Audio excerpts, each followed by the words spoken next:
Bienvenue dans cette nouvelle vidéo de notre formation Terraform. Dans cette vidéo, nous allons plonger dans les provisionneurs, un concept clé pour automatiser la configuration de vos ressources après leur création. Un provisionneur dans Terraform, c'est un outil qui permet d'exécuter des actions soit sur la machine locale, soit sur une ressource distante immédiatement après sa création ou avant sa destruction. C'est comme avoir un assistant qui finalise la configuration de votre infrastructure automatiquement. Dans la précédente vidéo, nous avons vu le provisionneur UserData. Dans cette vidéo, nous allons couvrir les différents types de provisionneurs. On verra aussi leur programmation spécifique, des cas d'utilisation concrets et une démonstration complète. Notre projet est composé de 5 fichiers principaux. On a le fichier main qui contient notre infrastructure principale et les provisionneurs. On a le fichier variable qui définit nos variables d'entrée. Un fichier output qui définit ce que Terraform affiche après l'application de nos configurations. Ensuite, on a un fichier setup.sh qui est un script d'installation pour notre serveur web. On a aussi un fichier cleanup.sh, un script de nettoyage local. Commençons par examiner chaque fichier en détail. On va commencer par le fichier variable. Notre fichier variable définit 3 variables configurables. On a la région AWS où nous déployons avec Paris comme région par défaut. Ensuite, on a la variable instance type où nous avons utilisé le type par défaut T2 micro. On a une variable SSH keyname qui est le nom de la paire de clés SSH préexistante dans AWS. Ces variables permettent de personnaliser le déploiement sans modifier le code principal. Ensuite, nous allons voir le fichier output. Dans ces fichiers, on définit ce que Terraform nous affiche après le déploiement. On aura l'adresse IP publique de l'instance et le DNS public de l'instance. Ces outputs sont très utiles pour récupérer les informations sur les ressources créées. Passons maintenant au cœur de notre infrastructure dans le fichier main.tf. Tout d'abord, on configure le provider AWS avec la région dédiée dans nos variables. Ensuite, nous créons un VPC avec la plage SIDR 10.0.0.0/16 et un sous-réseau public dans la zone de disponibilité. Avec cette variable, on aura la région contenue dans notre variable suivie de A. Donc ce qui fait que pour la zone de disponibilité, on aura EU West 3A qui correspond à une zone de disponibilité de la région de Paris. Ce sous-réseau est configuré pour attribuer automatiquement des IP publics. Ensuite, on a une passerelle Internet pour connecter notre VPC à Internet. On a aussi une table de routage avec une route par défaut vers la passerelle Internet. Et là, on effectue une association entre le sous-réseau et la table de routage. Là, nous avons notre groupe de sécurité, autorise SSH pour l'administration. Il faut restreindre cette configuration lorsque vous êtes en production. Je fais cela ainsi, juste pour cette démo. Et ensuite, on autorise tout le trafic sortant. Cette data source récupère l'AMI Ubuntu 20.04, la plus récente, garantissant ainsi que nous utilisons une image à jour. Maintenant, entrons dans le vif du sujet avec les provisionneurs. Notre instance EC2 est configurée avec l'AMI Ubuntu récupéré, le type d'instance défini par variable, placé dans notre sous-réseau public avec notre groupe de sécurité, une clé SSH pour l'accès, une IP publique automatique et un script UserData pour préparer l'instance. Ici, nous avons utilisé le provisionneur UserData avec la première méthode d'utilisation comme vu dans notre précédente vidéo. Dans cette vidéo, on va se concentrer sur les autres provisionneurs. On va commencer par le provisionneur File. Ce provisionneur permet de copier un fichier local vers l'instance. Ici, nous avons copié setup.sh qui installe Nginx.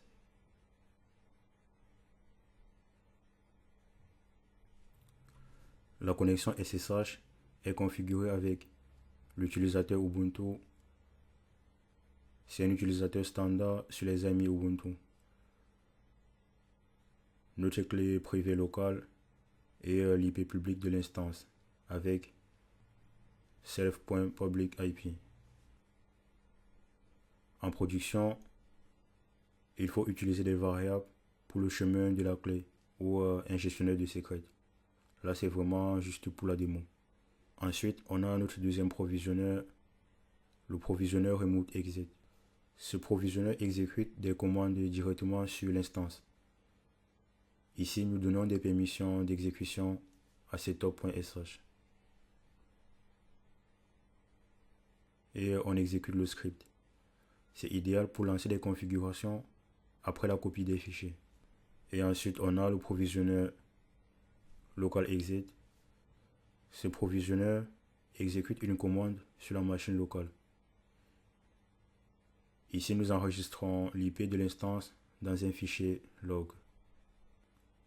Nous utilisons l'interpolation avec le caractère $self.public-ip pour récupérer l'IP.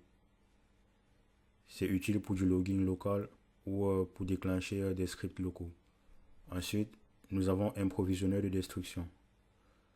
Ce provisionneur spécial ne s'exécute que lors de la destruction de la ressource avec la commande terraform destroy. Il appelle un script de nettoyage local et passe l'IP public en argument. C'est parfait pour le nettoyage ou la notification de suppression. On va voir nos scripts. Le script setup.sh, c'est un script bash qui met à jour les paquets install Nginx, lance et active Nginx. Ensuite, il crée une page simple pour le hostname. C'est notre script de configuration serveur de base. Et ensuite, nous avons le script cleanup.sh. Il prend l'IP en premier argument avec $1, log la destruction avec la date. Il peut être étendu pour d'autres actions de nettoyage. Maintenant, voyons tout cela en action.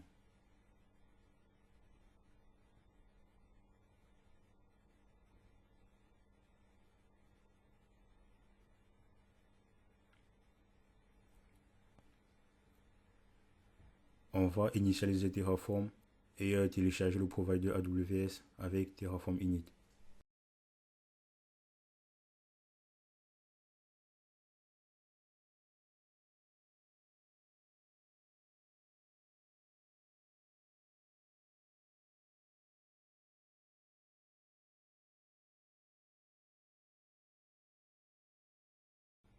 Vérifions ce qui va être créé avec Terraform Plan.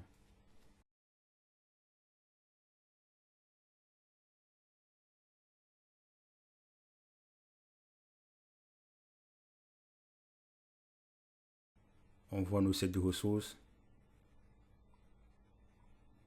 et nos provisionneurs.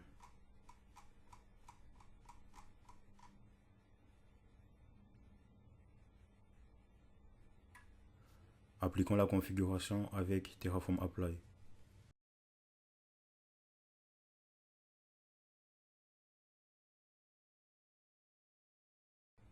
Je vais confirmer avec Yes.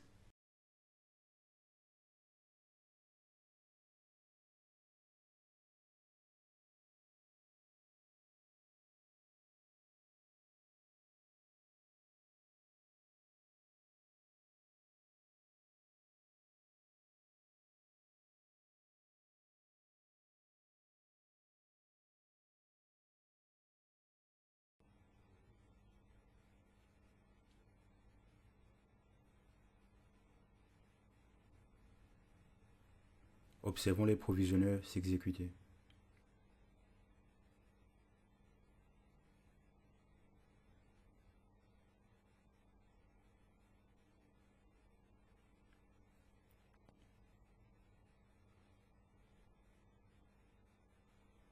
On a vu l'exécution de nos provisionneurs remove exit, local exit. Nos ressources ont bien été créées. Nous avons notre output avec notre IP public.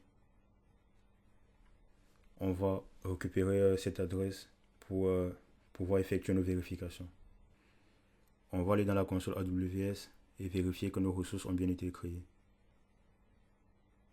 EC2,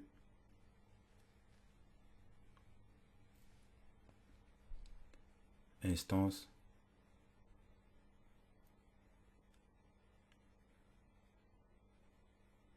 et là on voit bien notre instance qui est en cours d'exécution et l'initialisation est en cours.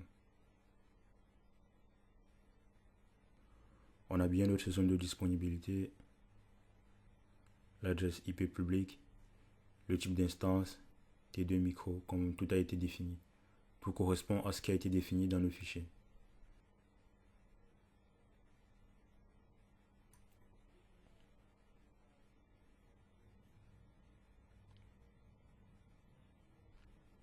La vérification est terminée.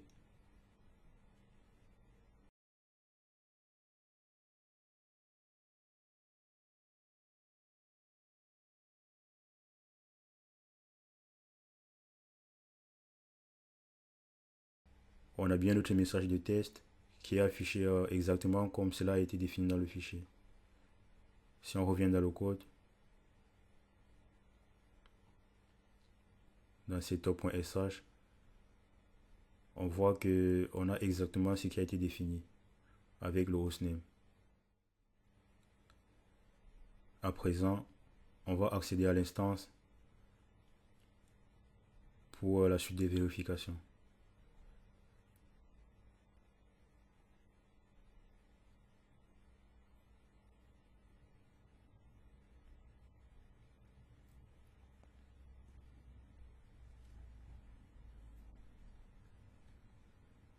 Nous sommes bien dans l'instance. Rappelez-vous, c'est avec le provisioner file que nous avons copié le fichier setup.sh pour l'installation de Nginx. Là, on va vérifier si notre fichier est bien présent dans notre instance. Et on constate que notre fichier est bien présent. Si je fais ls-li pour voir la date de création,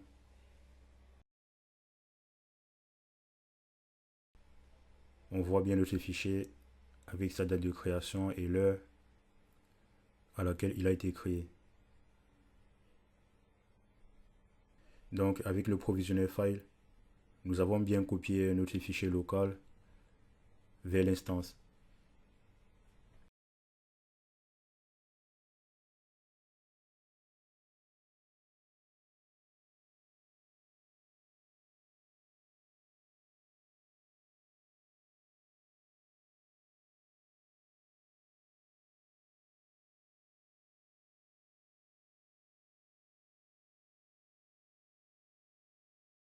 Avec notre provisioner local exit,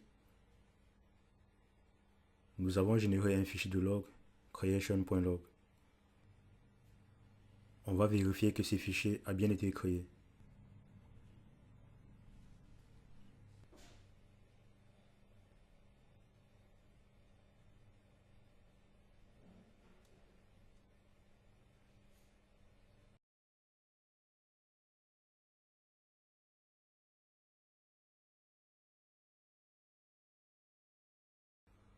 On constate que le fichier a bien été créé et il contient les informations qui ont été stockées à l'intérieur.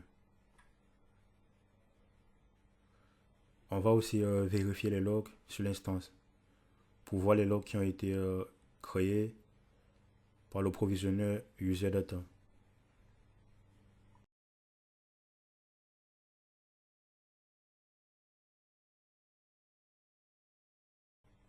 Pour cela, on va retourner sur l'instance.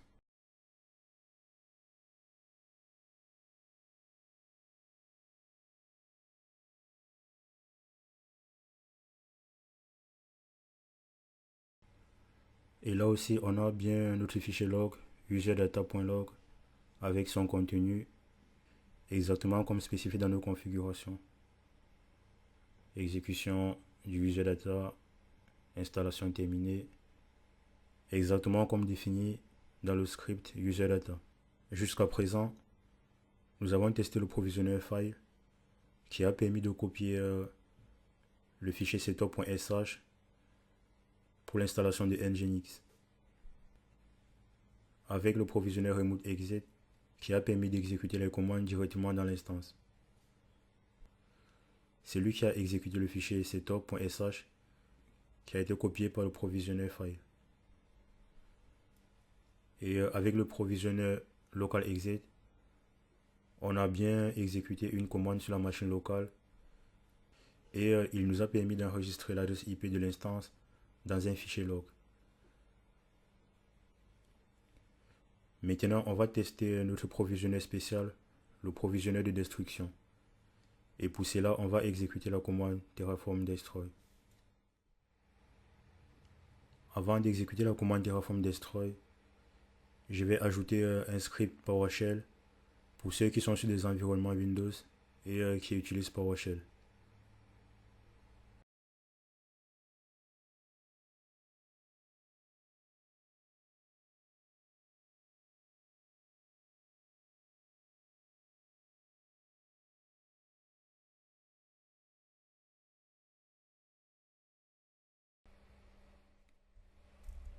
Ce script, c'est l'équivalent de notre script bash en PowerShell. Et on va ajuster notre provisionneur spécial de destruction pour qu'il utilise ces fichiers.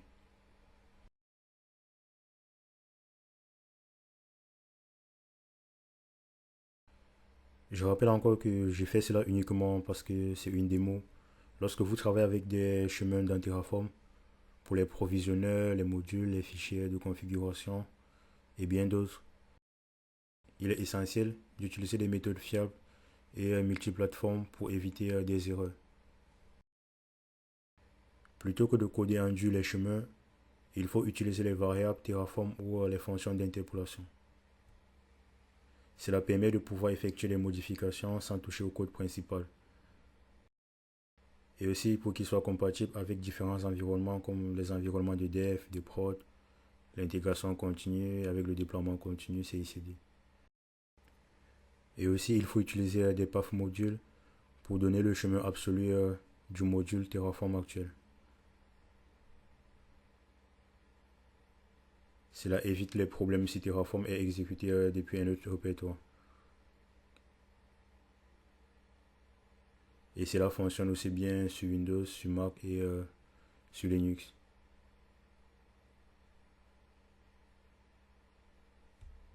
On verra tout cela dans une prochaine vidéo plus en détail. Pour l'instant, on va continuer avec notre démo.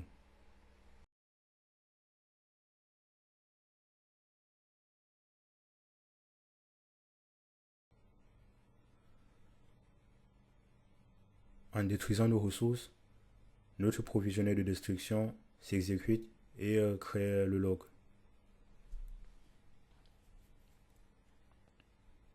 Avec la commande terraform destroy, on détruit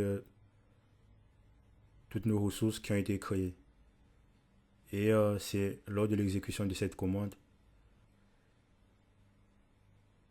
que notre provisionneur spécial de destruction s'exécute.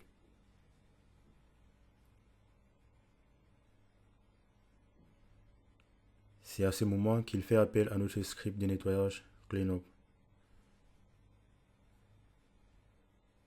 Et avec les instructions contenues dans notre fichier cleanup, il va loguer la destruction avec la date dans un fichier de log destruction.log. Une fois terminé, on ira vérifier le contenu de ce fichier.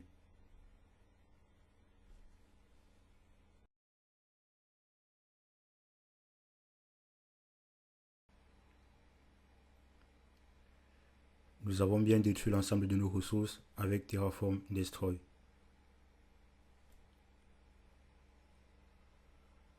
On peut déjà constater que le fichier de log destruction.log a bien été généré. On va vérifier dans la console AWS que les ressources ont bien été détruites.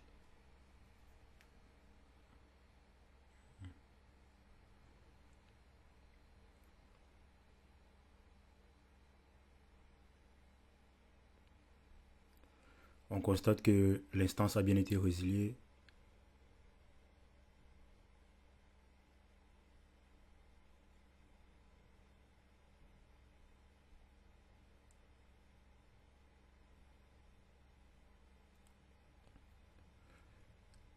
Le VPC également a été supprimé, le sous-réseau, la passerelle internet, toutes nos ressources ont bien été supprimées. On va maintenant inspecter notre fichier de log.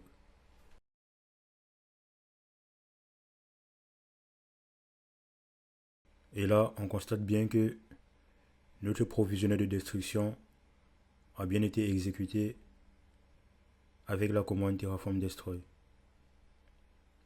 En détruisant nos ressources, notre provisionneur de destruction s'est exécuté et a créé le fichier de log. Et à l'intérieur, on retrouve bien nos informations comme cela a été déclaré dans notre fichier.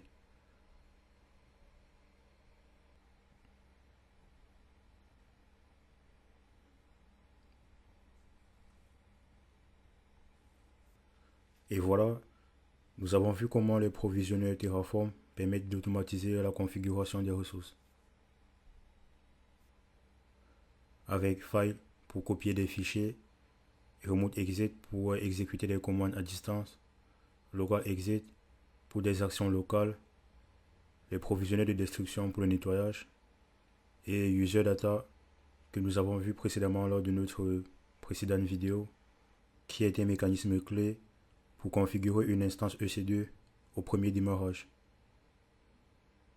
Contrairement aux provisionneurs Terraform comme File, Remote Exit, Local Exit, User Data est exécuté directement par le service AWS EC2 et non pas Terraform. Si cette vidéo vous a plu, likez et abonnez-vous à la chaîne si tel n'est pas encore le cas. Et pour ne pas manquer les prochaines vidéos de la formation. Si vous avez des questions, n'hésitez pas à les laisser en commentaire.